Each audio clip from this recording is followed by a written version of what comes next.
नमस्कार दोस्तों, great to India YouTube channel में आपका स्वागत है। यह है फ्यूचर लर्निंग प्लेटफॉर्म। तो दोस्तों, आज अपने जो बेसिक कंप्यूटर क्वेश्चन जो सी लैंग्वेज के रहने वाले हैं, टॉप 20 क्वेश्चन। तो आज हम क्वेश्चन करेंगे सी लैंग्वेज के टॉप 20 क्वेश्चन। तो दोस्तों, सेशन को स्टार्ट करते हैं।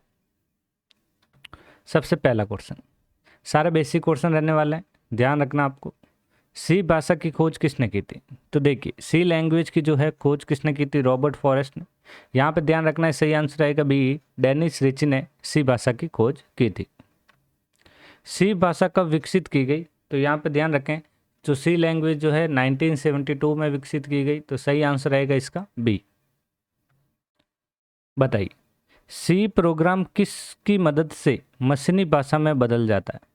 तो यहाँ पे किसकी मदद से मशीनी भाषा में बदलता है? तो यहाँ पे ध्यान रखना, कंपाइलर की जो मदद से क्या होता है, ये सी मशीनी भाषा में बदल जाता है। तो यहाँ पे सही आंसर रखना है बी, आंसर राइट होगा दोस्तों। एक सी वेरिएबल किस से शुरू नहीं हो सकता? जब सी में जो वेरिएबल की जब बात की जाती है, सी में जब वेरिएबल की बात की जाती है, तो यहाँ पे ये कहता है किस से शुरू नहीं होता, वो आपको यहाँ पे ध्यान रखना है। तो यहाँ पे अल्फ़ाबेट से शुरू नहीं हो सकता और नंबर से शुरू नहीं हो सकता है। स्पेशल सिंबल और अदर देन अंडरस्कोर से ये क्या कर सकते हैं, शुरू कर सकते हैं। तो यहाँ पे सही आंसर रहेगा ए एंड बी, दोनों से शुरू नहीं हो सकता। निम्नलिखित में से कौन सा सी अर्थमेटिकल इंस्ट्रक्शन के लिए प्रयोग किया जाता है? अर्थमेटिक इंस्ट्रक्शन के लिए जो प्रयोग किया जाता है, यहाँ पे ये दोनों ब्रैकेट यूज होंगे। सही आंसर रहेगा सी। डेनिस रिची ने किस प्रोग्रामिंग किताब के लेखक थे? तो ये जो डेनिस थे, जो कौन सी प्रोग्रामिंग के जो लेखक थे, वो आपको यहाँ पे बताना है। तो ये थे द सी प्रोग्रामिंग लैंग्वेज। सही आंसर आएगा सी। निम्नलिखित में से फोर लूप कितने बार चलता है? तो देखिए, ये जो यहाँ पे पूछा है फोर लूप कितनी बार चलता है, तो यहाँ पे ध्यान रखना इन्फिनिट टाइम होता है, जैसे अनंत बार। सही आंसर बी। डेनिस रिची का जन्म कहाँ हुआ था? तो डेनिस रिची का जो जन्म है, ये कहाँ पे हुआ था? ये आप ध्यान रखना, बोर्नविली, न्यूयॉर्क, यूएसए में हुआ था। सही आंसर यहाँ पे बी ऑप्शन राइट रहेगा। यहाँ पे ये जो क्वेश्चन कह रहा है कि भाई निम्नलिखित में से कौन सा ऑपरेटिंग सिस्टम डेनिस रिची द्वारा बनाया गया?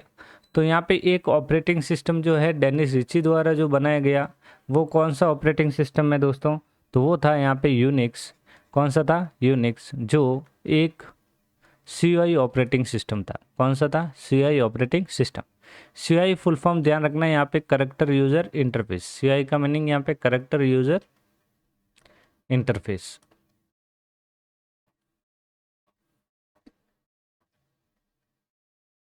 स्ट्रिंग क्या है? अब स्ट्रिंग जो होती है, क्या होती है यहाँ पे? स्ट्रिंग जो होती है एक करेक्टर का समूह होता है दोस्तों। तो यहाँ पे सही आंसर क्या रहने वाला अपना? A option. If else condition का प्रयोग क्यों करता है? तो इफ एल्स कंडीशन का जो प्रयोग है, वो क्यों करता है यहाँ पे? तो यहाँ पे ध्यान रखना, एक कंडीशन को, क्या ध्यान रखना है, एक कंडीशन को चेक करने के लिए किसका यूज किया जाता है? इफ एल्स का यूज किया जाता है। सही आंसर ए रहेगा। बताइए, 12 number question, entry control loop कौन सा लूप होता है? तो एंट्री कंट्रोल लूप के अंदर जो जो लूप आते हैं, वो आपको यहाँ पे ध्यान रखना है। तो यहाँ पे एंट्री कंट्रोल लूप जो होता है, वो होता है फॉर लूप। सही आंसर आएगा सी। इंसेंशियल value test condition increment decrement किस लूप का सिंटेक्स है? तो ये कौन से लूप का सिंटेक्स है? तो यहाँ पे ध्यान रखना, ये भी अपना कौन सा होगा? फॉर लूप का सिंटेक्स होगा। सही आंसर रहेगा ए ऑप्शन राइट हो जाएगा। निम्नलिखित में से कौन सा स्विच केस को चेक नहीं कर सकता? तो यहाँ पे करेक्टर जो होता है स्विच केस को चेक कर सकता है, इंटीजर कर सकता है, ई नेम कर सकता है, लेकिन फ्लोटिंग जो होता है, फ्लोट जो होता है, वो नहीं कर सकता। सही आंसर डी। किसी भी कंडीशन को देखने के लिए किस स्टेटमेंट का प्रयोग किया जाता है? तो कंडीशन को देखने के लिए किस स्टेटमेंट का प्रयोग किया जाता है? तो यहाँ पे जो कंडीशन जो होती है, वो होती है इफ कंडीशन। सही आंसर ए रहेगा। निम्नलिखित में से कौन सा लूपिंग स्टेटमेंट नहीं है? तो लूपिंग स्टेटमेंट जो नहीं है, वो बताना है। तो फॉर लूप होता है, वाइल लूप होता है, डू वाइल लूप होता है, लेकिन यहाँ पे स्विच एक यहाँ पे स्टेटमेंट जो लूपिंग स्टेटमेंट नहीं है। फॉर लूप क्या है? यहाँ पे फॉर लूप के बारे में बताना है। तो फॉर लूप क्या होता है? तो यहाँ पे ध्यान रखना, फॉर लूप जो होता है एंट्री कंट्रोल लूप होता है। सही आंसर ए।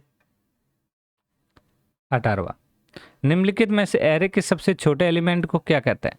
एरे के जो सबसे छोटे एलिमेंट होते हैं उससे क्या कहता है? लोअर बाउंड, अपर या मिडल या रेंज। तो यहाँ पे सबसे छोटे एलिमेंट को क्या कहा जाता है?